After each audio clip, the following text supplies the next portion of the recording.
We are going to be getting into the bans and the picks here then. The first couple have come in. Nunu going to be the first one out there for Meet Your Makers. And, well, it's Nunu at this stage of the game. We see him pretty much every single game banned out. And an Ari ban for SK Gaming. That's crucial. We talked about it already. Czaru played 3 games, 1-2 with Ari. Ocelote himself is a big Ari fan.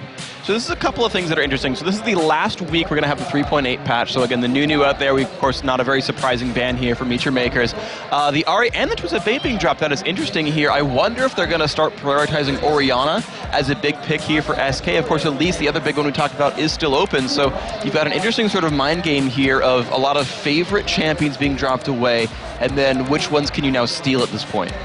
Yeah. Final bans. I'm interested to see whether that Elise actually goes through, which is not going to. Meet Your Makers banning that one out. That's, for me, been where Kubon has been most impressive. Tells me that they want something bigger, though, for pick number 1. Since they do have first pick, they could have left that Elise open. There's a lot of really options here, honestly. Like, I know they don't really play it, but Draven is so huge for a lot of these teams in general that he's so high impact. The Orianna, there is the Orianna grabbed out. Because they killed off Elise, SK doesn't get to respond with, like, the Elise steal, right? Like, the 2 high priority champions are Orianna and Elise for those 2 laners, and that option is not here for SK, so they can get Thresh very easily here. He's, of course, incredibly popular. First pick on jungle, like a Jarvan, is up there as well, and that's another one that can start to remove some options. Shen, of course, is one that's banned out, so I'm not going to be seeing him. I almost made a fool of myself there, but like Shen. Just wanted to get about there. But, you know, Shen, got to talk about it anyway. He's banned out this time, though, so let's not confuse myself with that one. But yeah, Thresh, of course, is a big option. The thing is, though, Nyph has actually been doing so well with Sona throughout that, which wouldn't surprise me if they take that one first, or they could just go for the Thresh. Whatever. So, yeah, the Thresh comes through, and it works in any sort of lane matchup. It's a good, aggressive laner. It's also a very good anti-assassin if you can use the Lantern incredibly well to pull people away. So yeah, there's a lot of options there, and with a lane like Vayne picked up there, you have some good bully potential. The Udyr, though, is interesting to me. It is an early mid-game focused jungler. By late game, he's not a hardcore initiator, but he's just a good fighter to be with the team. So yeah, SK will still need some kind of hard engage from one of their other lanes. But basically, hyrqBot will now be able to hold his team up for a while. They can pick a more late game composition, and Udyr can hold their lanes up in the meantime. Well, Meet Your Makers going in here for a Lissandra and Vayne. So Lissandra going to be in the top lane here. We're going to be assuming there with Kubon and, of course, Makler. We made this point earlier on that he's transitioned more into... I say transition. Makler always used to play the likes of Vayne and Kog'Maw. Yeah. But with the fact that they've struggled late game, that Vayne, obviously they're feeling is a better option for them now. Yeah, they didn't win last time they had Vayne, unfortunately. A rough week for them last time around. But grabbing the Lissandra here is so great. They've got an incredibly good initiation combo where Lissandra can dive in, lock people down. They can wait a second, then Shockwave, put the full team together, and at that point, SK would be so crowd controlled, they'd be locked up for so long that Makler just has a field day on Vayne, can kill whatever he wants, and is generally going to be untouched. And I like Vayne Orianna in general as well, just because you can keep her safe, you can give her those shields, the armor and MR to, you know, wait around in heavy area of effect team compositions. Well, we saw there the Quinn being locked in. We've seen it twice so far in the European LCS Summer Split. 1-0 of the game so far. So we'll see if SK can break that trend here. And also the Kennen going to be locked in for SK. This is very interesting because now it's very, very, very dive heavy. So Quinn Thresh is, and I didn't even want to say Quinn Thresh necessarily because it could always be in the mid lane. That's where White Knight actually played it when he played it last for alternate. But they've got really good bully potential. If Quinn gets a couple of good marks from her passive, she will just run over your lane. Yeah. She will destroy you. The bonus damage of that is so high. If she gets a couple of lucky triggers, you're pretty much done for. And her trade potential is so high, she can land the Vault, which automatically triggers another passive proc, will keep hurting your health there. And then, if she snowballs ahead, she becomes an assassin. Quinn will ruin your day in the mid game, roam around, chunk people out, and win team fights. And then you have Kennen follow up. This is a very good team here for SK. Well, it looks like Meet Your Makers going to finish off their lineup here with a Volley Bear for the jungle, plus the Nami support for Czaru's Vayne. Sorry, for Makler's Vayne. Yeah, so I like this as well. So you've got more hard engage. you don't, like, Volibear is hard to start team fights with, but he can follow up really, really well, and they've already got Orianna and Lissandra to do that. Also, any lane that Volibear ganks has some crowd control to help. You've got Nami with the knockup with the bubble. You've got Orianna with Dissonance or post 6. She has the shockwave as well. He can gank for Lissandra as well. She has good follow-up. So Volibear has a lot of easy ganks here in front of him, and that's very good. He can follow up on the initiation, as can the Nami as well. And then you talk about Vayne Nami as a duo lane, and they can bully a 2v1 very, very well, and they have just enough sustain, I would say, to even survive against Thresh Quinn. I think it'll hold up. Well, we're going to find out here where Kennen, where Quinn is going to be in this whole setup here for SK Gaming. Certainly a bit different to what we've seen them running here before. And then we see a Xerath coming out, which tells us that it will be a Thresh Quinn lane with that Kennen in the top lane by all counts. So this is interesting because there's enough hard engage for Meet Your Makers to deal with Xerath. Xerath is strongest when you can't get to him and he just sieges you forever and you just cry a whole heck of a lot. And this basically hedges SK's bets on initiation. They don't have a guy like Lissandra or Jarvan who just starts a fight. Instead, they're going to do a lot of damage from afar. If you get into SK, they've got Kennen, they've got Quinn, they've got Thresh, and you're already weakened from the Xerath pickup. And so MYM's health bars are going to be pretty low. They don't have a lot of sustain in general. They're going to rely on the Orianna ball to sort of hold on against the Xerath barrage and then hope that works out.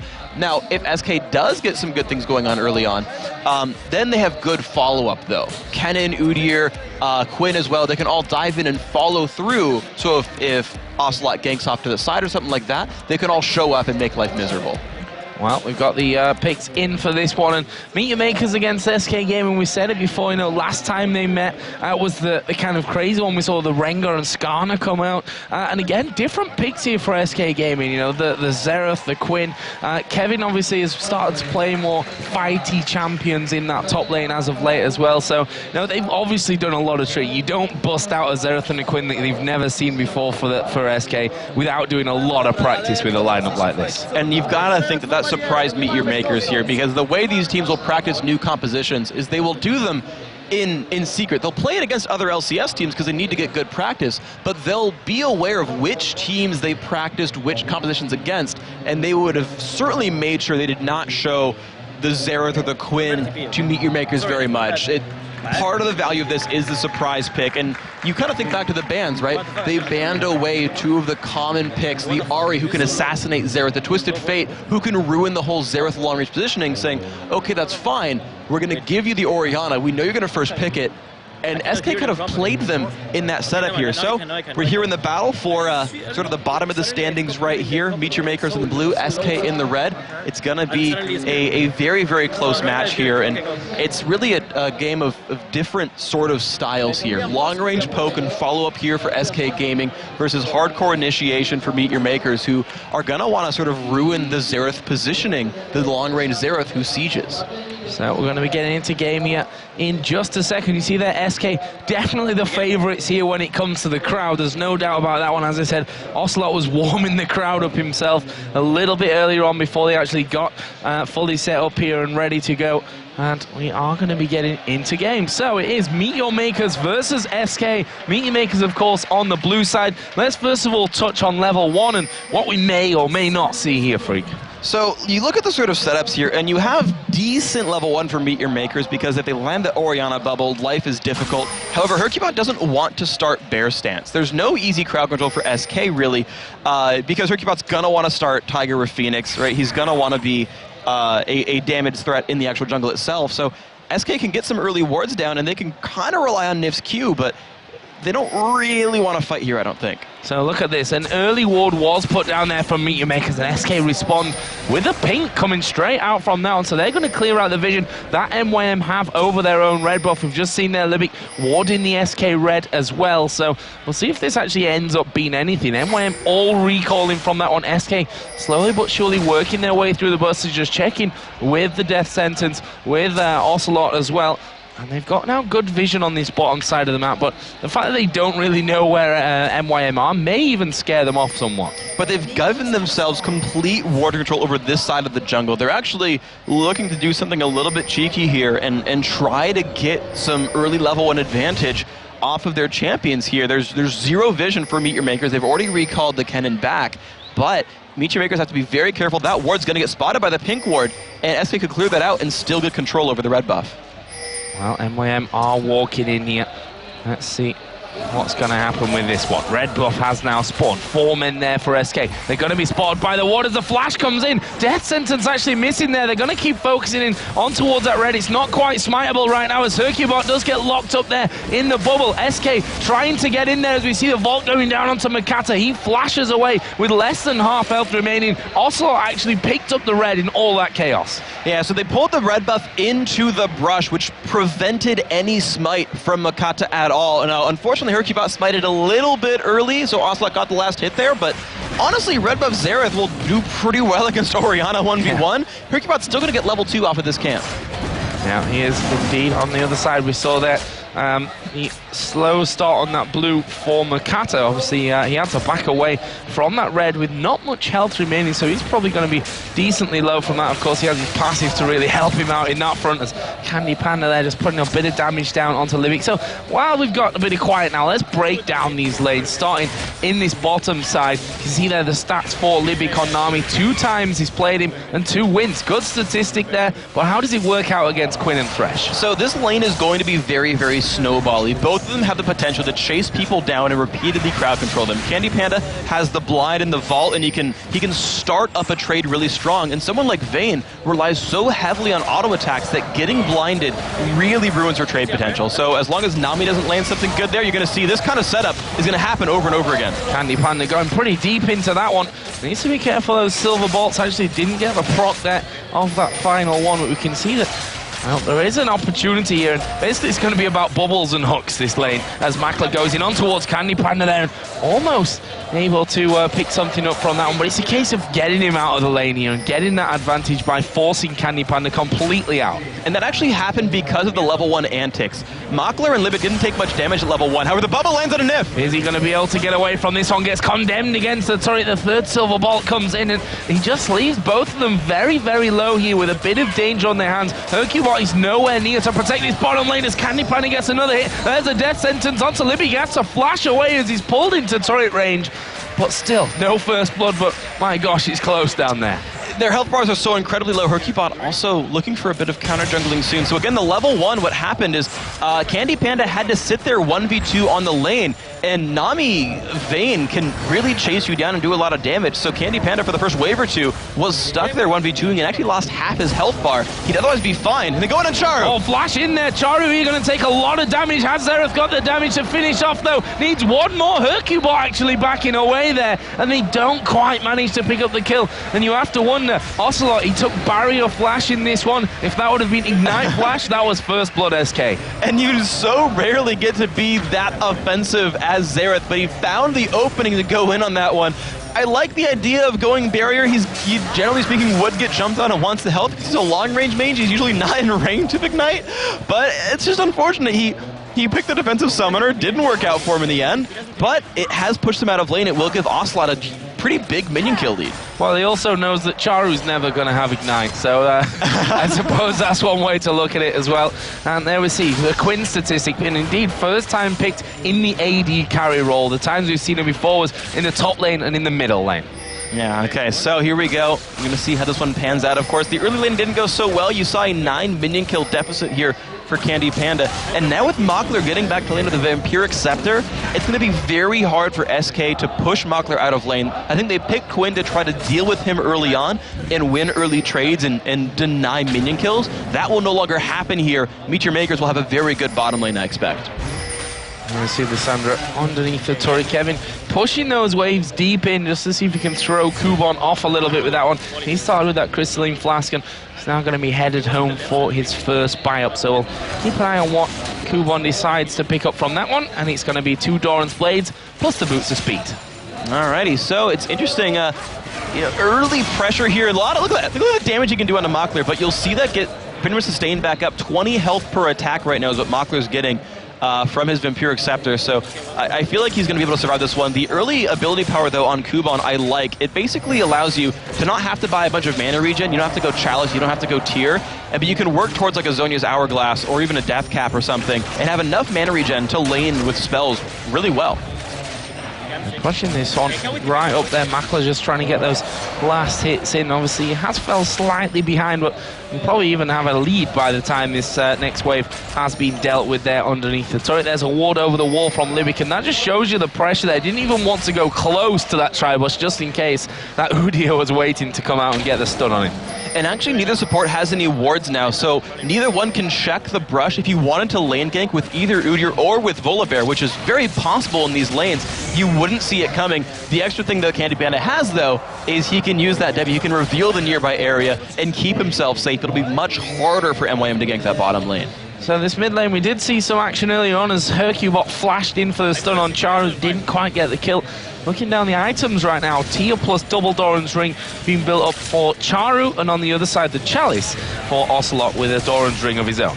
It's interesting to me that Czaru actually did go for Tier here. I'm guessing that he wants the shield from the Archangels to help withstand burst from Ocelote, because he doesn't really need that much mana to succeed as this champion, but going for a lot of ability power for that build, I guess. And there's Makler and CandyPanda once again facing off. The ball actually will grab Nyph in there, but I don't think Makler expected that onto the land. He'd already started to back away and popped a couple of pots to get himself back up to safety as Kevin and Kubon pretty much fluffing all of their skill shots right there. It's kind of a weird scenario. Kubon just spotting hyrqBot coming up there as well, not quite able to get in. If we compare the impact of this Udyr to someone like Diamond Prox, who's probably been the most outstanding Udyr player we've had in Europe in recent times, he's not quite had that scary bear noise Udyr that comes out of the brush, and as soon as you hear that noise, you know you're in trouble. Yeah, he's not managed to find the openings here, and I guess in some sense it's a little bit hard for him to gank these lanes. You saw the good attempt there in the mid lane, backed by Ocelote. The stun came out from Xerath, and it worked almost really, really well, right? There was 50 health basically left on Czaru. They nearly got the kill picked up. It was a nice attempt, but when you try to gank like a Lissandra or Nami Vayne, and Vayne can just condemn you back all the time. It's so hard for hyrqBot to get in here. It'll help him control the jungle. He'll be able to counter gank successfully, but in terms of forcing engages, he doesn't have a lot of openings. Look overall down the CS here as well. The only real difference is in this top lane. 10 CS is the difference at the moment in favor of Kevin, who, as we said, forced Kubon out of lane somewhat earlier on. He's got that Doran's Blade plus a Ruby Crystal, boots of speed, and a rejuve bead, so he's kind of got a little bit of everything at this point.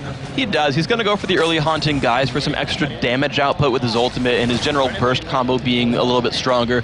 But what you're seeing a lot of that is what happens when you open with a Doran's Blade early on Kennen. You just have more auto attack damage. It's easier to last hit things with basic attacks, and as he keeps pushing onto Kubon, Kubon has to rely more on ability cooldowns to last hit stuff.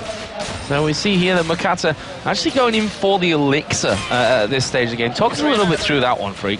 It tells me that they're really looking for something very soon. It's a big burst of durability and damage, and he can use that successfully. He has pretty good auto attacks. He gets free attack speed from his W. It's surprising if they don't go for like an early dragon. It's just sort of strange to see it, because he could get closer to the Spirit of the Ancient Golem. I just don't see it very much. Well, we'll see if that does have an impact, as we are going to see the Lantern Gang coming in. The box is down. Libby gets a good bubble off. The tidal wave comes out here, but they're chasing in. But there's the shockwave coming down from Czaru. He's teleported down there as Makler goes in. There's the flash. First blood coming down for Meteor Makers. And in this top lane, Kevin here and Kubon going head to head. No kill out of that one, but their first blood coming in, and there is the danger of that teleport once again of Czaru. And that bubble from Libik was so freaking good. When he saw the engage come in, he knows that, oh, well, when Thresh comes in with the Lantern, Udyr will be directly on top of him, gets pretty much everybody in the Aqua Prison, and that gave them enough time for the teleport to come in, everything to happen. Such amazing play right there, and CandyPanda now getting a little bit hurt. Yeah, we saw actually Makler being locked up there with the hook for a while, but didn't actually really do anything from him. Didn't follow through to get that flay and knock him backwards in the end. And that will be nothing happening there. You see that Czaru, with that, has actually started to build up a little bit of a CS lead despite being away from that lane.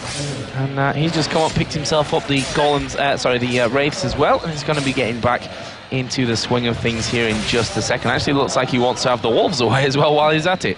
This is how Czaru is building this minion kill lead. Then he has so much mana to spare. You know, I take it back wondering, wow, he doesn't really need that much mana. But Doran's Ring plus tier gives him essentially infinite mana. And here comes a jump on. Oh, they fling Kevin back. He's not escaping this one. Mokatte picks up that kill. And he didn't even need the elixir for it. Wow, amazing. And that gives him control over the turret. They're not going to go to actually take it down right here. So hyrqBot will get the farm picked back up. And that was an amazingly well done gank right there. And we talked about how you can easily gank, basically follow-up gank as Volibear for these lanes because there's so much crowd control to set the Volibear up. Unfortunately for them, the kill is in top lanes. They don't get to take Dragon off of it unless he recalls and goes down, but that's not what Kubon's doing. No, mid lane was just pushed up there as well. As we said, Czaru starting to build that nice lead up as see Makler here. Is he going to get pressured? The hook actually missing there. He tumbles out of the way of it, but Makler going to take some damage now as the Aqua Prison comes down. Doesn't quite catch CandyPanda in. It looks like SK might commit. No, just trying to force Meteor Makers out here once again. And right there, that is the trade power of Quinn. You can see that she was not harassed there. Got to just put damage onto his opponent. And I want to give you guys the update on ability order. He's maxing Q, which is the blind, and then the E second, which is vault on Quinn. So for what it's worth, it's going Blade of the Ruin King, max Q, max E, 1 points W. Right now we see SK starting to move up towards Dragon. The problem that they have is that Mokatte is on that side of the jungle right now. They've got vision of the Dragon itself, and they've seen them running up the river for this one. So this is going to be a 3-man Dragon attempt. We can see that Ocelote is starting to come around the bottom. Czaru doesn't have teleport available for this, and SK being rightly cautious about this one. I'm a little surprised they were so scared because Czaru was not there, and although they couldn't know this, hyrqBot's smite was up while Mokatte's wasn't, which is another lead they would have. There's almost no way to steal the Dragon away at that point, but with enough Fog of War, they're not knowing how close Czaru was to the battle. They didn't want to risk it. SK feeling more confident in their late game potential of saying, yeah, we have a 1,000 gold deficit, but we'll turn it around, don't worry about it. MYM just put a pink ward of their own down there on that Dragon, just wanting to make sure that they, even if they can't fight for it right now, or don't want to fight for it right now, that they at least have vision so that SK don't get that sneaky one in, which would bring the gold back to bang even at this point if they manage to sneak that one out. Here's Mokatte just trying to get in towards that middle lane as again Makler and CandyPanda exchanging a little bit of damage. But kind of surprised that there's only that one kill coming in this bottom lane, because we have seen, you know, a ridiculous amount of damage being exchanged between the two. That was an interesting scenario as Mokatte puts the ward on the other side as to where hyrqBot was actually recalling from. Didn't see him. The blue buff will be coming up in the near future for these guys, though. So it's one thing that Meteor Maker says, look, it's something we probably want to think about contesting. Orianna is winning this lane. She's pushing incredibly well, holding Ocelote back towards his own turret. Also recalls in time to have items in time for that blue buff respawn and be ready to fight for it with an item advantage. But, you know, it gives a lot of pressure away in this mid lane. It allows MYM to put some stuff down there and even get some harass on a hyrqBot. Yeah, two bears going at it there in that mid lane. Let's see who gets the better time of that one as Mokatte continues to make his presence felt around that blue buff, and it is of course there for the taking now. So let's see if Meteor Makers can actually steal this one away. hyrqBot's on the other side of the map doing the red buff right now, so this is going to be a successful steal from MYM. And look at the rest of the team moving over. The bottom lane shows up as well to help cut off Nyph and CandyPanda to make sure they can't get in and stab Mokatte in the back. Amazingly well coordinated team play by MYM. The first 50 minutes have always been good for them, and you see it from moves like that, saying, hey, I'm stealing blue, bottom lane show up too. So, is Nyph going to be able to land one of those killer hooks? And Jason made a good point in the amateur game earlier on where he said, you know, that just one hook, you can miss 5 or 6 in a row, but it only takes one good hook to come in to really separate you in that bottom lane. And you can see the CS is not quite a 10 difference. Only that single assist coming down onto Vayne, obviously from that teleport kill a little bit earlier on that Meteor Makers pulled out. But this game right now, 800 gold is all that separates them. And that Dragon is pretty much the thing that could decide, you know, if Meteor Makers can jump to that bigger lead or if SK can bring it right back level. And right now there are no wards in the inventory for Meteor Maker. So that pink ward that went down for hyrqBot, this ward right here from Ocelote that can spot Czaru coming from mid down the map. The bottom lane ward of the river just timed out, but again, there's no vision of hyrqBot. And the thing is, they have to just blind face check it if they're going to go for this. Well, hyrqBot has started things off there, and he's feeling a little bit worried about that one. He's wondering, can I risk it? Are they going to spot me as I come down? And actually, Meet Your Makers, you know, they probably weren't even aware that hyrqBot was quite on that one. Now they've pinged in towards the tri-bush. They know that that Lantern gank has happened against them before, and that SK would, or the MYM, sorry, would possibly go for that one in the end of the SK would go for that one. What am I talking about here? I'm getting a little bit confused. But, you know, better safe than sorry from that one. Not pushing up too aggressively, not knowing exactly where everyone is.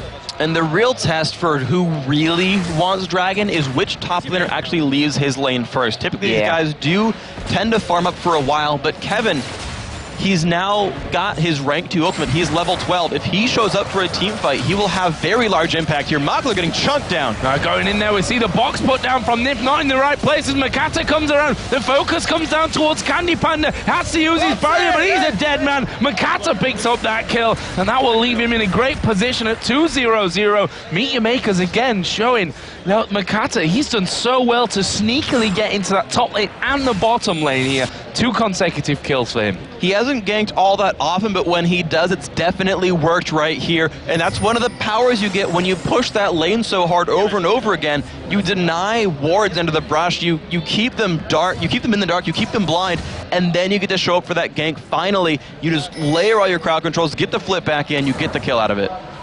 So, right now, SK hanging around. They're the ones with the pink ward on the Dragon right now. That was interesting. Ocelote actually missing both of them as he fires long range through into the brush. But either way, it's going to allow them complete control of this Dragon. With Meet Your Makers recalling from this, this will bring SK to within about 300 gold the difference. It's a very surprising turn of events here because Meet Your Makers did get the successful gank, and their health bars were decent.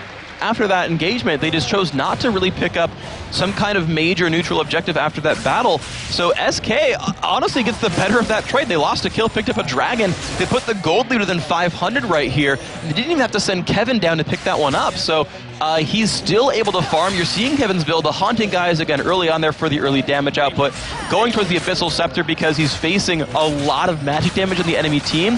But the fact that he won't have Zhonya's for a long time could be very scary. The possibility of one-shotting Kevin in a team fight is here for Meet Your Makers.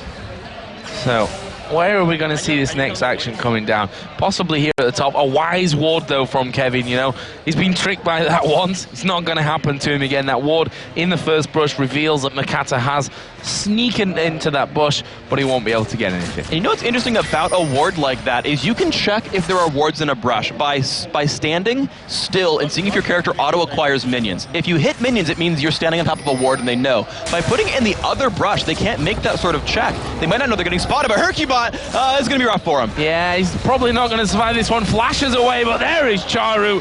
And just getting caught out in the wrong place at the wrong time. And no, that's the big tanky bear there. And Czaru's beasted him down. Rabadon's death cap already finished for Czaru. And that's a scary sign, actually, for SK Gaming here. It's a very interesting build. We don't see rush Rabadons all that often from Orianna, but he neglected cooldown reduction, got enough mana regen to farm forever and take wolves over and over again, as you're seeing again here, and say, I'll rush a death cap. I'm going to be another carry for the team. I'm going to help bring it home in late game because I'll do so much damage in Orianna, and hyrqBot was clearly not ready for that.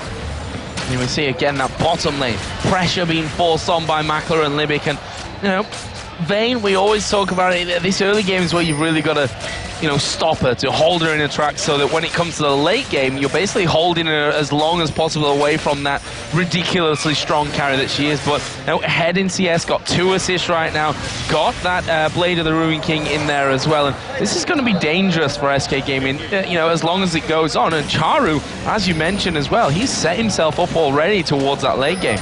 And this is interesting because SK, unless they're ahead, they don't have the tools to deal with a big Vayne. You look at what Udyr tries to do. He has to get through the enemy team. All these AoEs, these slows, the knockback. Both Nami and Vayne are pretty good anti-melee with the haste and the slows and all the crowd controls here, but look at the bottom lane. I don't think they're going to get this. Lantern gank coming in there. hyrqBot trying to get over to Libik. Well, look at this. We are going to see them going down. Teleport coming in from Czaru as well. Nyph is going to go down. Czaru picks up that kill. They're not done just yet, though. Makler going in. Got slowed down by the box after using the active on the Blade of the Ruin King. But Meet Your Makers will once again be happy with that. And it's almost an instant replay of what happened earlier on. The Lantern gank bringing in the Udyr. And then all of a sudden, Czaru's there. The turnaround power from Meet Your Makers is so incredibly good. when you put Tidecolor's Blessing, that slow on attack onto Vayne, she can chase you down, she's faster than you, she can tumble, you don't get to go anywhere. The teleport from Czaru, he's actually only used it to counter gank, not to make openings.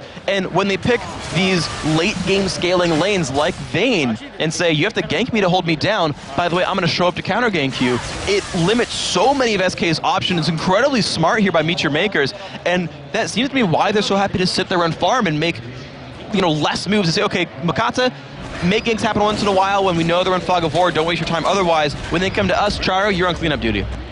So we talked about the Rebellion death cap early on for Orianna, got a second needlessly large rod in there, so going really power heavy, obviously looking like they'll probably go up towards that Sonya's Hourglass next here, so we'll see. That's obviously going to give him more damage, plus that more survivability as well, which is dangerous thought for SK. You can see that middle outer turret very, very low here as well, and losing that would be the signal of the floodgates here for Meteor Makers. We know that they're a team that wants that outer turret in the mid lane goes down, they love to spread wards everywhere on the map. And they've just picked up both their buffs as well. Czaru has a fresh blue buff, Makler has a fresh red buff. I gotta commend Czaru on actually taking that turret so low without a lot of jungle invasion. Charu's been the one teleporting out of his lane, and he's the one winning on turret damage, which is incredibly impressive by this team. They're winning you know, not quite in minion kills in the top lane, it's like -6, but he's got the turret kill, he got the gank coming in from Mokatte, and that one happened.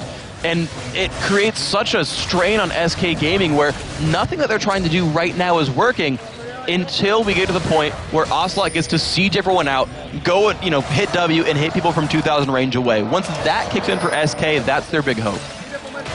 We see that both top laners actually coming down onto this bottom side now that that outer turret has gone down for SK Gaming in there, and they're going to be trying to hold desperately for as long as they can. I mean, obviously it's just a matter of time at this stage when it comes to holding on that outer turret in the mid lane, but at least prolonging it will give them that chance of holding things on there. CandyPanda, he's going to try and farm back to the level that Makler's already at. Makler himself not got any kills just yet, but he's not died, and he's picked up assists for 3 out of the 5 kills so far. Yeah, Vayne's in a pretty happy place right now. She's got the Zeal, almost the Fan Advancer done, the Blade of the Ruin King and the Berserker's Greaves are there, so she's got team fight power. Like, whatever, I mean, gold is nice and all, but she's got enough damage to really contribute to a fight. The Ruin King as well, just so useful when dealing with champions like Kennen and Udyr who want to dive on top of you, so Makler is set up for success 100%. He's probably going to be fine. What I want to point out, though, is actually over on Kevin's side, because he's stopped going towards the Abyssal Scepter, got the Negatron Cloak to deal with his lane, okay, I can accept that, and then says, I really, though, do need Zhonya's for this team fight. He's still a good ways away, but with him here, they could potentially push down for this dragon. Well, let's have a look at this one. Czaru doesn't have teleport, but that's why he's already making his way south here. Of course, CandyPanda, he's still up on that top side, but the dragon is going to be taken here by SK Gaming. There's a lantern to bring hyrqBot to safety. Do Meteor Makers want to fight here? Nyph going to get caught completely out of position. He is not escaping this one. Flung around. It's Makler that does find his first kill of the game, and there's the outer turret going down in the mid lane as well. Very interesting setup here by SK Gaming. They got the nice lantern pull to save hyrqBot and get him out of there. You know, you're melee, you're stuck in the dragon pit, yoink, you're going to be safe. It's a really well set up sort of situation, but then they kind of split ways, and Czaru cut off the escape of Nyph, which is an incredibly smart play to cut off one of those escape routes and catch a free kill, which gave them the turret as well. They're not done here, Meteor Makers, you know, they're going to go through as you see the shockwave coming in. There is Kubon from the side, the tidal wave comes through, Mokatte riding on top of them as well. CandyPanda has to flash away. Great play out of Meteor Makers, but they're not done. Here is Ocelote damaging down onto Makler, but he's not quite got enough to finish him off.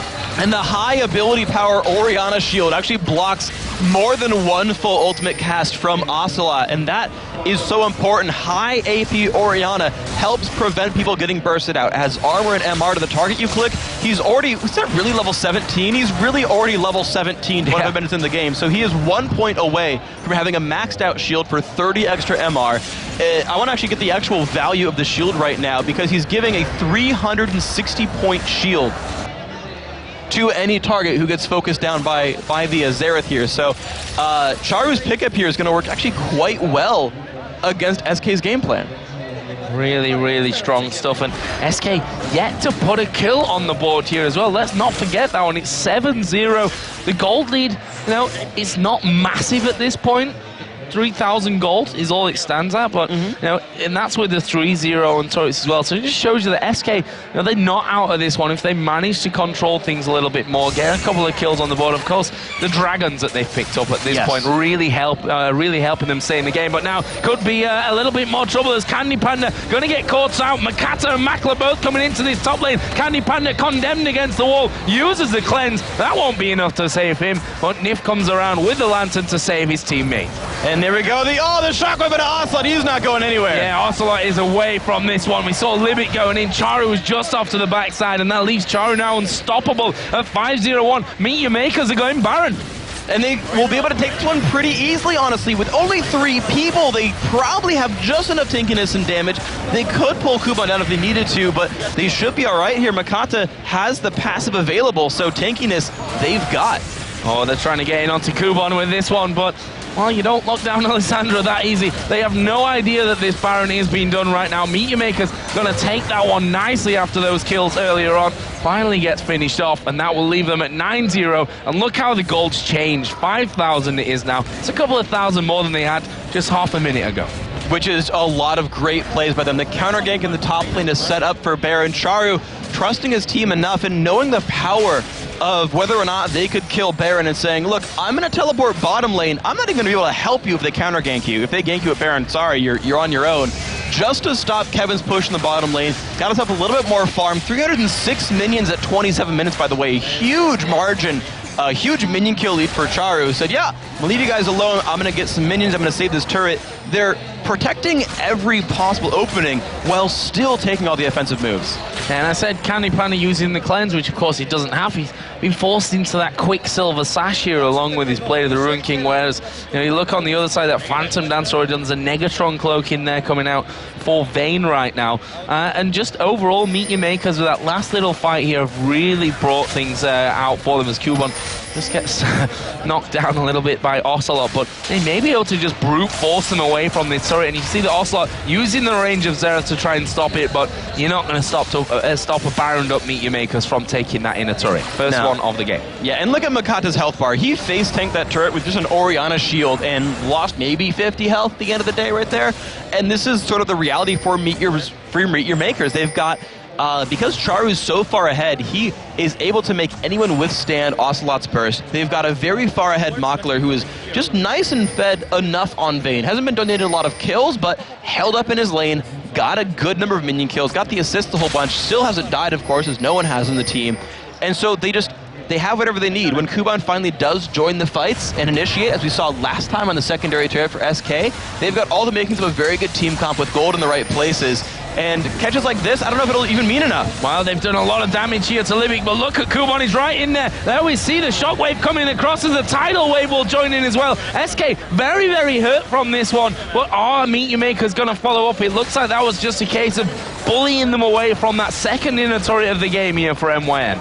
They've got enough damage out there. The long-range engagement potential from Kubon and Czaru, basically, they can jump in there, do a bunch of stuff, and then get out safely because of how durable they are ultimately.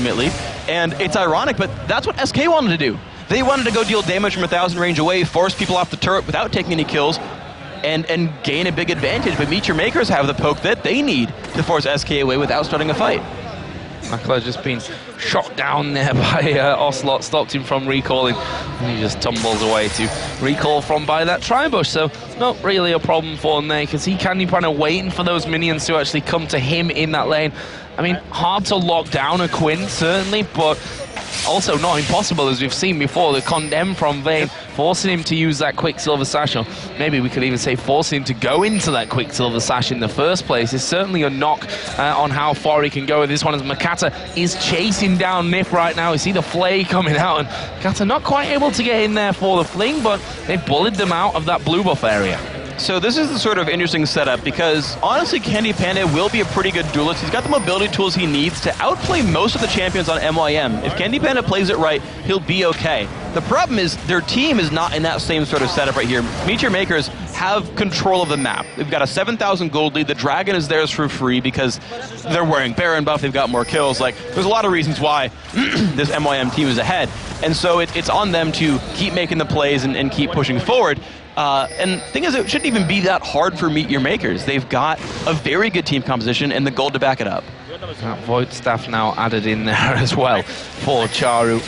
Those shockwaves going to be doing a lot of damage. If he gets it in the right place, of course. That's always a key fact here with the Orianna. And we've seen many players miss these big shockwaves that have cost them games in the past, or on the other hand, that have completely single-handedly almost won them games as well. So, SK sat up here for the defense. Will they be able to hold on to the final inner turret of the game? Kevin actually going to get locked up here for a while and decide not to follow on through to him. He had the Lantern down there, which takes it out of the game for a little while now. The interesting thing, though, is that SK have very good wave clear because of the Xerath, because of the rest of their lineup, able to spam skill shots down the line. This makes it very difficult for Meet Your Makers to actually make stuff happen. You can see the shotgun only hits one, it might be enough. Only hits one. Nyph going to get thrown up in the air here. Going to surely be finished off as a tidal wave will come through. That's 3 of them knocked up as they try and lock down Makler there with Ocelote's ultimate, but honestly, not really doing a hell of a lot to him here. He's going to throw that out here in just a second. Like you said, the wave's been cleared pretty quickly, but Ocelote without the ultimate, they may fall foul of this one and have to give up the turret. It looks like they will.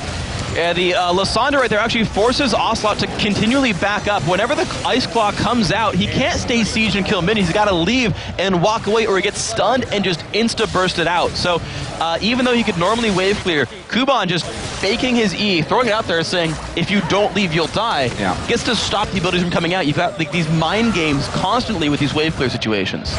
And it's going to be hard to kill Kubon as well. You know, Zonya's in there along with, you know, what's a mini Zonya, I guess we can call as well, on the other side for his ultimate if he chooses to put it on himself. So now he's going to be very hard to actually lock down on that front. SK, of course, still without a single kill after 33 minutes of this game. They're trying to make sure that each lane's waves are pushed back. They certainly don't want Meet Your Makers to have that kind of free run of being able to switch between middle, top, and bottom lane and really forcing SK into a move when it comes to defending these inhib turrets. Second Baron of the game will be up in less than a minute's time. That could be the next target here for Meet Your Makers. It's a definite possibility right here. The thing is, they need to weigh 2 things. One, how do we efficiently win this game to give as few options for comebacks as possible? And then 2, how do we make sure we don't give any openings up there? So Baron usually is pretty safe, especially against Udyr, who has to flash over the wall to go for a chance at a steal, unlike someone like maybe Jarvan, who can kind of flag toss one way and flash the other. And it's a little bit easier to deal with an Udyr just because you see him coming. But at the same side, they still don't want to risk that miraculous steal where Kennen dives into the pit and life just gets miserable. So they need to make sure they have the ward coverage to do it. Then if they know SK can't stop them, then great, free Baron, they can use the buff to push into the base. So looks like they are going to be waiting for that Baron, sitting in there on the pit, got the timings down. They've once again secured complete control over that jungle. And there is the Baron, spawns up, and Meet Your Makers instantly onto that one. That's going to be finished off here in pretty much no time. And look at the wards peppering just to the right-hand side of the screen. Look at the mini-map. There's a whole heck of a lot of them, making sure that they can see SK come in. And SK, though they would have the timer on Baron, realize that in total darkness, they either maybe get to stop Baron or get completely caught out face-checking a brush and losing. And so what they want to do is just say, well, we're going to try the wave clear game again. We're going to hope to get a slightly better team fight and hope something goes well. So, Makers now pushing out that top lane with Kubon. The rest of the team, though, are in that mid lane. The question is, can they actually get through? I mean, they're going to have Mokatte, who's pretty damn tanky at this point. With that command protect on him, you know, they're going to run away from him anyway because he's got the ball. You know, he's that delivery system anyway, even if he runs in there. But he can tank up a good few hits of that turret as well. We see that Kubon actually got it on him right now. He's another prime target, of course, with his ultimate. And then the shockwave to follow on from that one. But Meet Your Makers, I got a feeling that they're going to be very, very edgy about finishing off this game.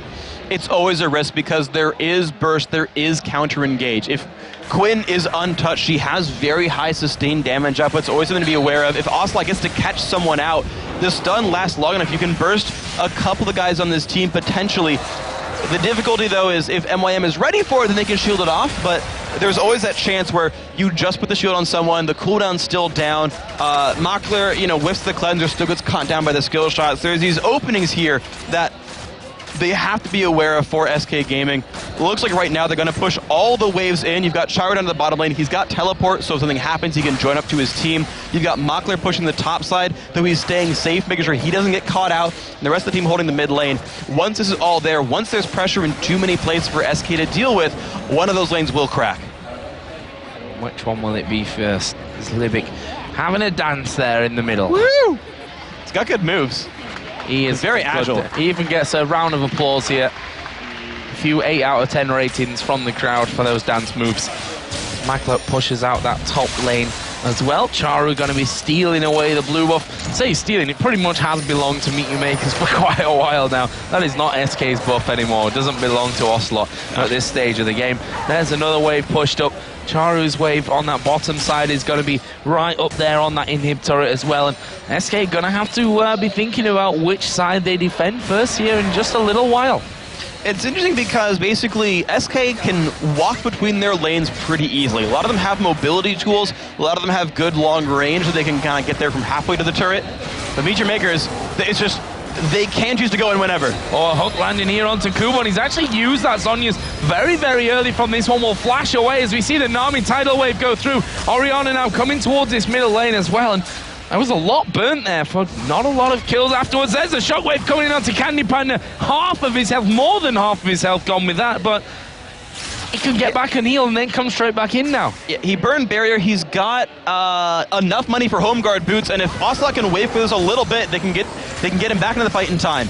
You've got to feel that Kubon could be the key man to come back into this one, as Czaru himself will use his Zhonya's. He took no damage really from that one. We can see the Ocelote hammering away there out the back of things, doing a good job of keeping that one down. And Czaru's damage, you know, with command dissonance even just right now, is so high. With that Rabadon's in there, with Xerath, with a Void Staff added in on top, with that Zhonya's as well. Mokatte actually starts to move forward from this one. Couple of hits in onto the turret, but they can't find the opening still. It's a 740 ability power Orianna, and all of SK's aggressive moves are telegraphed, except for Ocelote Xerath. They all have to get very much in range of Orianna if they want to do anything, and so if Czaru plays it right, he can constantly zone all of SK out and make their life miserable, and because they've got the Baron buff regen, they can hold on to the siege, keep the lanes pushed, and slowly wear down that turret without a lot of openings for SK. There's a ward over the wall, which is going to give SK decent amounts of vision here to see who splits off in towards that bottom lane, who sticks around out the middle as Kevin takes a lot of damage there and always backing off when that claw comes through as they hook in Mokatte. He is not the target that they want to be hooking in right now. He's not the one that they can burst down the quickest out of everyone. But then, at the same time, Kubon's Zhonya's is back. Czaru's Zhonya is going to be back in here in just a second. And that's two big items to have when it comes to the fights later on as well. It makes it so hard to kill them off because you will be able to dodge one of the abilities from Ocelote, most of the damage from Kevin, even some of the bursts you might even see from CandyPanda and co. And you even saw when they caught Kubon last time, he Zhonya's the box, flashed over the wall, burned 2 ultimates for a flash, which, I mean, yeah, the ultimates come back from cooldown sooner, but if a fight were to start after that, SK wouldn't have the tools to do battle. Czaru is now far enough ahead, he can solo the dragon, and you'll sort of see this happen for a while. Meet Your Makers, they've got such control of the map. Unfortunately for them, they did really nothing with the Baron buff, and so they might wait for the next one, for the next stab in, but they're building a gold lead from doing this. They keep taking the buffs, the entire jungle is theirs, they're still getting the farm from the minion waves, and they could wait till they had a bunch of Guardian Angels, they could wait until Mokatte is so tanky, he can just dive the turret and not care. That might be what MYM waits for, but even if they're not making any major moves, they're still growing advantages. You see that giant spell added in for Mokatte. Morella Nomicon picked up as well for Czaru's Orianna, who is 440 CS here, 40 minutes into this game, and that's almost 100 more than that of Ocelote. He's currently 5,000 gold ahead of him in the overall picture as well. You see that now. Kevin's Kennen, you know, over that 300 mark. He's doing a great job in there as well. Between the AD carries, it's not a massive, certainly not 40 minutes in the game, almost nothing if you take that into consideration. But that 106, the extra control that they've had over those 2 Barons and the last few Dragons coming in here, giving them that real gold advantage. Not to mention it's 6-0 in turrets, and there's no kills on the board for SK. Which does mean, though, that if SK does win a fight, they've got so many openings here. Baron, still a few minutes to go, not going to respawn right now if they were to get a team fight. If they won the fight, I think they could kill it just barely in time, but it'd be a little bit close. Death timers should be lagging up at this point into the game. But here comes a tricky thing. MYM I don't think they're looking for a team fight just yet because they risk that Baron comeback. Because Baron is so close to being up, if SK wins, they get shutdown gold and Baron and turn the fight around, unless they feel super confident. Well, Mokatte ran in there, the ball was on his head, and he saw SK, said, no, we don't want anything to do with that, back off, back off. Didn't see the shockwave come out, and actually good damage coming out here from Ocelote over the side. Libik in a lot of danger, has to flash away to safety from that one. We got 15 seconds until that Baron comes up. SK, will they try and actually contest this one? I think they kind of have to. There's not so much pressure on the map. The wards have all timed out from MYM. I feel like they are able to come in here and try to do something about MYM. Just wave clearing minions forever is not going to help them get back into this game. They just don't feel safe enough. They haven't had time to put any wards down. Libik, with the Oracle's Elixir, had been constantly sweeping that upper jungle from SK, fully blinded them, blacked out their vision, and said, you know, though MYM has chosen to go for Baron each of those times, they just as easily could have hidden a brush and said, if you fight us, you're going to get caught out and die. Well, here we go. Libik looking for something over the wall, and similar from SK as the hook comes out. Ocelote blasting damage through there as well, but we're kind of back to where we were just a couple of minutes ago here. Plus the fact that MYM, of course, now have that Baron buff running on them. We'll see if they can make more use of it this time around. And the interesting thing is that the items are no longer going to keep coming in for Czaru. He's got everything that he could possibly buy at this point on the champion. He's got the highest AP mix build he can go for. If he keeps taking minion kills, he's actually denying gold from his team. The AD carries can still scale up, all of SK can still scale up, but it's an interesting situation where theoretically SK now starts getting more gold than MYM, so MYM should start really thinking about closing this game out. Well, they are going to push now onto that turret. It's at less than half HP. Still no engagement from this one, and Mokatte are actually going to go very low. Shockwave used though, he gets 3 of them in there as a tidal wave comes across. Brilliant bubble coming out there. Double kill for Vayne. That's 3 men down for SK. Only 1 down for MYM, and now they have a chance to get themselves through and possibly win out this game. And of course, you're seeing that they are doing an amazing job, though. The burst all came down onto Mokatte's Volibear, the tankiest member of the team, which gave them really free reign to counterattack the rest of the SK lineup. And you saw that right there, the CC combo, the initiation potential. When you put Shockwave onto a Nami bubble, dear God, does that hurt SK.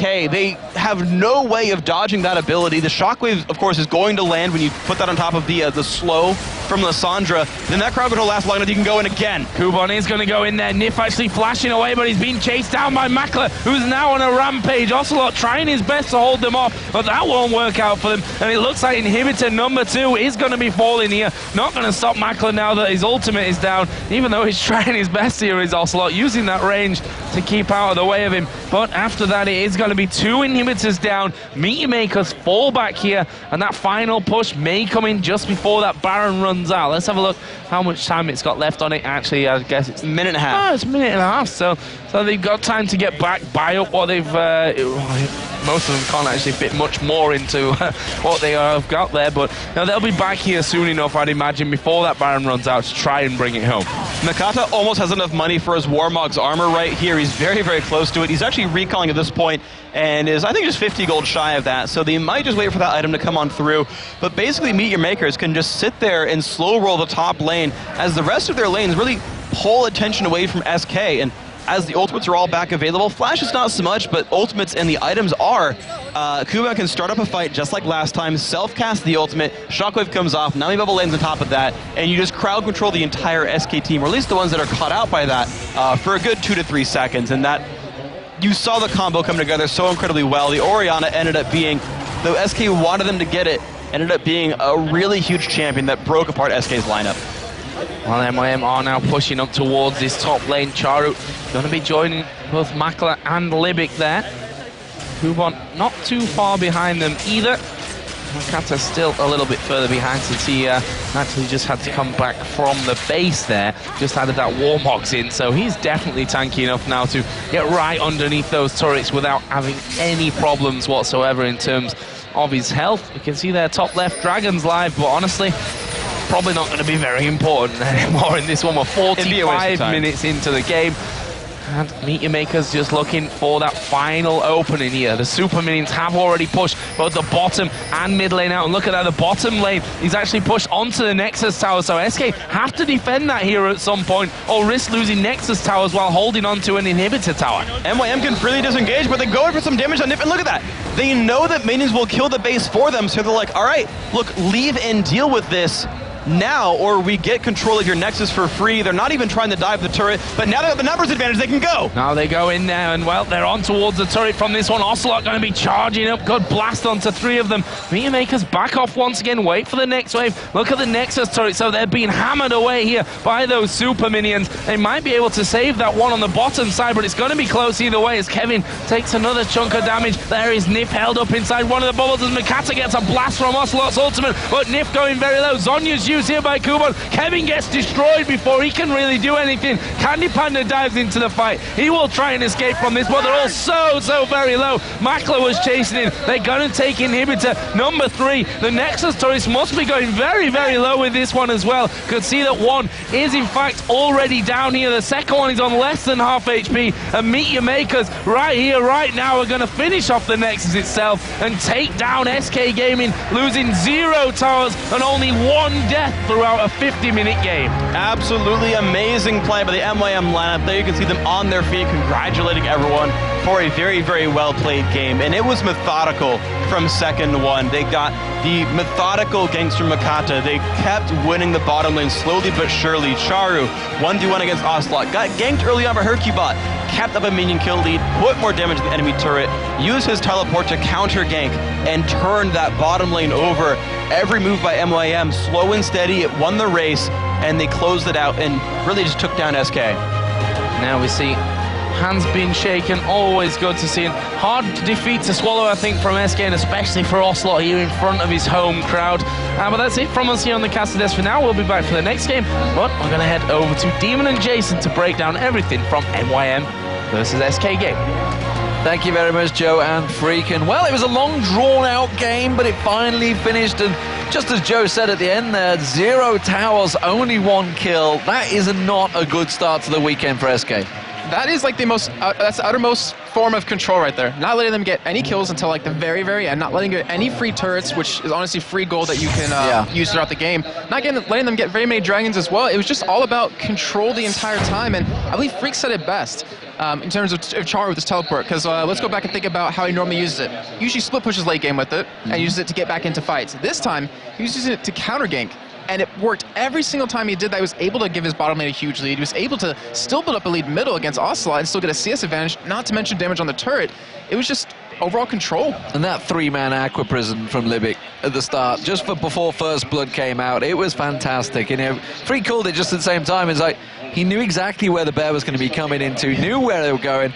Everybody in one spot, boom, easy. And think about the reaction time, because they didn't know he was there necessarily, and that Lantern Flash came in so quick, but they're able to pretty much turn that around, pick up a free kill onto Udyr, who is really hard to chase, obviously not that bad for Vayne, but yeah, it was really well done. And Nami, we talked about her earlier on during the amateur games, that she had a very low win percentage, about 33%, and then now it's starting to climb up because everyone else seems to understand how she works. And honestly, when the picks and bans even came around, we were looking at it and thinking, SK kind of outpicked themselves here. Yeah. You know, they'd locked in the Udyr fairly early on.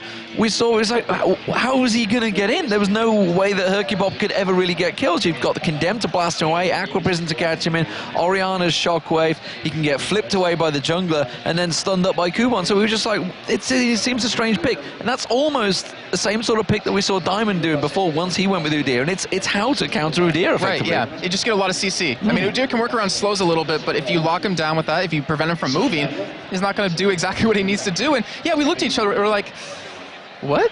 Yeah. What just happened? How do they get these picks? I mean, SK, it was cool to see Quinn finally used as an AD carry. It was cool to see Ocelote on Xerath, but it just didn't seem to have that oomph that they needed, that little bit of extra damage. I mean, Ocelote, the only person he could really burst down potentially was Libik at the end of the game, and that's not what you need. You need to be able to kill that AD carry. Well, that's really the beauty of Xerath. We saw it with Czaru in the promotion series when Meet Your Makers were trying to get through. It's the fact that he can wave clear, which is why the game got dragged out. But eventually, it did come around with this awesome replay we have as basically just how they combined everything at once. Yeah, so we were talking about the CC version of Meet Your Makers and how about they've been working on their teamfight synergy. And we can get the replay on your screen and just kind of walk you through exactly what happens. But it's a perfect example of what Meet Your Makers was trying to do. So we're 25 minutes in. It's 6-0 in favor of Meet Your Makers. And this is right off the back of a kill on Nyph. And honestly, Meet Your Makers only get 1 kill, but this is why SK did not fight for the next 20 minutes. They realized, like, wow, we cannot team fight this team because they have so much control. And we'll get the replay started just kind of a little bit slowly here because the action goes really quick. You see the Orion ultimate's going to come in, it's going to catch Kevin. You see the flip happen onto Kevin, and he gets stuck there. And then Kubon locks him up as well with the ultimate. He ends up just dying completely, and no one in Meet Your Makers was really even harmed from that. Of course, Mokatte's going to jump into the backside. Ocelot's going to end up flashing away, or CandyPanda's going to end up flashing away, and they're not able to pick up another kill, but still, that just shows if they dive on you, if they catch you, they're going to kill you, especially like a Kennen, who needs to be able to have that free time, needs to be able to get around, needs to be able to use the ultimate, which you saw last for, I think it was like a quarter of a second before he ended up dying. And it was pretty much the last fight as well of the game. That's exactly what we showed. I was sort of thinking, are they actually going to end this? How are they going to finish it? They need to try and do something to create the opportunity. But near the end, it was just that one simple combo that worked for them. Yeah, and we've seen Meet Your Makers do this a couple of times. It was a game versus Lemon Dogs, I believe, where they had a 20,000 goal lead at the end of the game, and they were still really hesitant to end the game. But it was all about the mindset of Mokatte saying, you know, you realize at this point in the game, someone can be killed instantaneously, and we can lose that fight. So they pretty much just try to get some sort of initiate onto a team that honestly could kind of kite them back a little bit, can push away just like you're saying with Xerath, and really stop them from getting under the turret. Yeah, had to make sure they were secure. So how do we count it then? We saw the first time that Quinn was used as an AD carry. How do we measure it up? Obviously, it was used to try and counter Vayne as much as possible. They did effectively have a good lane phase, but the problem is Czaru kept interrupting it. Yes, exactly. That's the key, is Czaru's interaction, because he got a Blade of the Rune King, then right into a Quicksilver Sash. He didn't have his Last Whisper done for a little bit. He didn't build any attack speed, which he needs a little bit of, or a little bit more attack damage. So because Czaru was so far ahead, because he interacted with the bottom lane quite a bit, he held him to 0 and 2 and really held him back in terms of items, where, you know, on Makler's side, he finished off that game pretty much with a Blade of the Rune King, a Fender Dancer, a Last Whisper, a QSS, and even another BF Sword on top of that. So he wasn't hindered at all. And the thing was, with how the team fights were going, it wasn't about SK engaging upon him. It was about him just letting his team do what they're what they're meant to do, which you're going to see in this replay as we can get that on your screen. 42 minutes in, almost 43 minutes, and you see it's a 10-0 lead right now for Meet Your Makers over SK, about a 14,000 goal lead as well, and this is just a slaughter, as we're just going to go right into it. Just going to show you exactly how we were showing you earlier, how their composition works. You're going to see, funny enough, Mokatte, he's their initiate. Him getting low was like, all right, guys, we can go in on this. It's SK, they feel confident. They kill him pretty quickly, but look at that combo of the Orion ultimate, the bubble coming in, the lockdown from Lissandra. No one could move. And because of that, 3 members of SK just drop instantly, and Meet Your Makers go on to pick up 2 inhibitors, get a 3-for-1 right there, and eventually the game. And that it's unfortunate, because you don't want the game to get to that point. You don't want to let the enemy team like that, who wants to engage upon you, have that ability to. And unfortunately for SK, it got to that point. It did get to that point, and it was a bit of a massacre. That, of course, gives Meet Your Makers, who were, at the time, level at the bottom of the table with SK Gaming. It gives them that win. And we've talked about it last week, how important all those wins are with the stand-ins this week. We are going to get over to the main stage, though. There's going to be Shock standing by with an interview with Makler.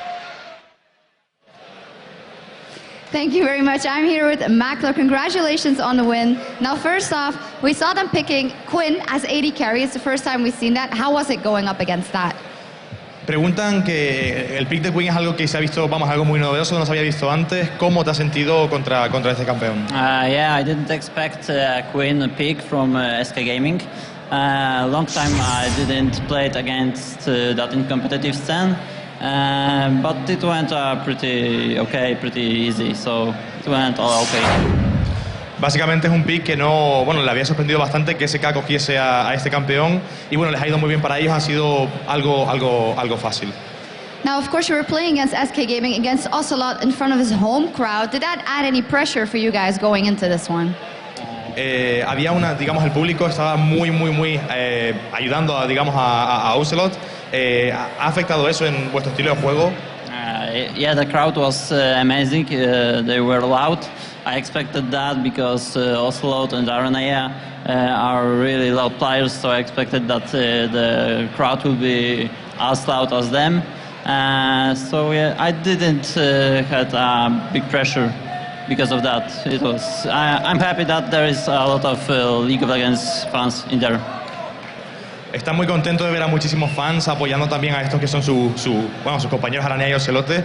La verdad es que se esperaba el hecho de que todo el mundo fuese a apoyarles a ellos, ya que son bastante conocidos, pero al habérselo esperado, pues tampoco le ha afectado tanto a la hora de jugar. And finally, you guys started off the season really well, and then now you kind of seem to be in a slump. So what's going on there? Digamos que MYM empezó muy fuerte al principio de temporada, pero luego empezaron a tener, mejor dicho, algunos problemas. ¿Cómo han digamos, intentado solucionar esto? So yeah, we lost 5, I believe, games in a row in LCS.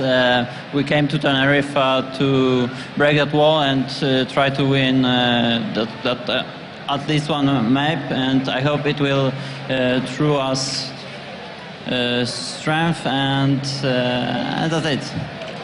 Básicamente, la verdad es que había sido bastante malo el hecho de que habían perdido 5 partidas seguidas, pero bueno, estaban esperando en este torneo al menos ganar un partido y que eso les diese fuerza para poder seguir ganando. Thank you very much. Muchas gracias.